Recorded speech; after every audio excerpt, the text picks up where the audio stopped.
जब किसी इंसान की सांसें उखड़ने लगती हैं, जब डॉक्टर जवाब दे देते हैं और जब मौत दरवाजे पर दस्तक दे रही होती है, तो भारतीय घरों में एक बहुत ही अजीब लेकिन बहुत ही पवित्र हलचल शुरू हो जाती है। घर के बुजुर्ग दौड़ते हैं तुलसी के पौधे की तरफ, कांपते हाथों से कुछ पत्ते तोड़े जाते हैं, गंगा जल लाया जाता है और फिर उस मरते हुए इंसान के मुंह में, जिसकी जुबान अब शायद हिल भी नहीं पा रही, जिसके गले से शायद अब पानी की एक बूंद भी नीचे नहीं उतर रही, उसके सूखे होंठों के बीच वो तुलसी का पत्ता और वो गंगाजल रखा जाता है। हम सब ने यह देखा है, फिल्मों में, कहानियों में, या शायद अपनी ही आंखों के सामने अपने किसी प्रियजन की अंतिम सांसों के वक्त। लेकिन उस अफरा तफरी में, उस रोने धोने के बीच, क्या कभी आपने एक पल रुककर यह सोचा है कि आखिर ऐसा क्यों किया जाता है?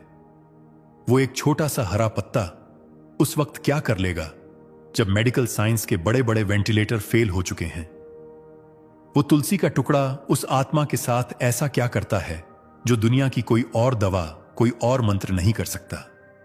क्या यह सिर्फ एक अंधविश्वास है, एक पुरानी रस्म है जिसे हम बिना सोचे समझे निभाए जा रहे हैं, या फिर इसके पीछे गरुड़ पुराण और आयुर्वेद का कोई ऐसा गहरा रहस्य छिपा है जो जीवन और मृत्यु के बीच के उस आखिरी पुल को, उस फाइनल ब्रिज को पार करने का सबसे बड़ा सीक्रेट है?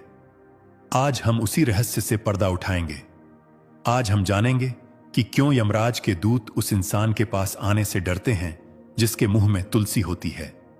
आज आपको पता चलेगा कि वो पत्ता सिर्फ मुंह में नहीं रखा जाता, बल्कि वो एक चाबी है जो उस दरवाजे को खोलती है जिसके पीछे मोक्ष है। यह कहानी विज्ञान की भी है और उस लोक की भी जिसे हम देख नहीं सकते। तो अगर आप भी मौत के इस सबसे बड़े प्रोटोकॉल को डिकोड करना चाहते हैं, तो इस वीडियो को अंत तक देखिएगा, क्योंकि हो सकता है यह जानकारी किसी की अंतिम यात्रा को या खुद आपकी अंतिम यात्रा को हमेशा के लिए बदल दे। कहानी की शुरुआत होती है मौत के उस पल से जिसे हम डेथ बेड या मृत्यु शैया कहते हैं। शास्त्रों के अनुसार जब प्राण निकलने वाले होते हैं तो शरीर के अंदर एक बहुत ही भयानक युद्ध चल रहा होता है। यह युद्ध हमें बाहर से नहीं दिखता। बाहर से इंसान शांत लेटा हो सकता है या शायद थोड़ा बेचैन दिख सकता है, लेकिन उसके अंदर उसके प्राण यानी उसकी लाइफ फोर्स शरीर के 9 दरवाजों से बाहर निकलने के लिए छटपटा रही होती है। गरुड़ पुराण कहता है कि पापी मनुष्य के प्राण नीचे के दरवाजों से निकलते हैं, मलमूत्र मार्ग से, जबकि पुण्य आत्मा के प्राण ऊपर के दरवाजों से, जैसे मुंह, नाक